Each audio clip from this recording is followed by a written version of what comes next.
विद्यार्थी मित्रांनो, UPSC 2026 CSAT पेपरमधील घातांक या घटकावरील जो की आपण 7वीच्या अभ्यासक्रमात शिकलो आधारित हा प्रश्न आहे।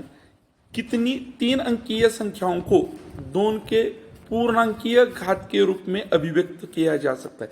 याचा अर्थ असा होतो, अशा किती 3 अंकी संख्या आहेत की ज्या 2च्या पूर्ण घातांकाच्या रूपात मांडू शकतो किंवा लिहू शकतो किंवा व्यक्त होऊ शकतो।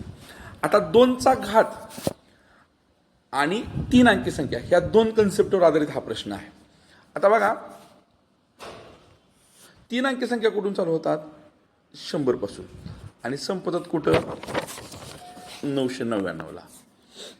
आता आपल्याला माहित आहे 2चा पहिला घात 2, 2चा दुसरा घात 4, 2चा तिसरा घात 8। हा 2चा तिसरा घात, 2चा पहिला घात आणि दुसरा घात जर आपण निरीक्षण केलं तर दुप्पट होत चालले। 2चा चौथा घात 16, 2चा पाचवा घात 32, 2चा सहावा घात 64, 2चा सातवा घात 128। म्हणजे पहिली 3 अंकी संख्या आपल्याला इथे मिळाली। 2चा आठवा घात याची दुप्पट होते 256 आणि 2चा नववा घात 512 आणि 2चा 10वा घात जो आहे तो असतो 1024, जो की 4 अंकी संख्या आहे।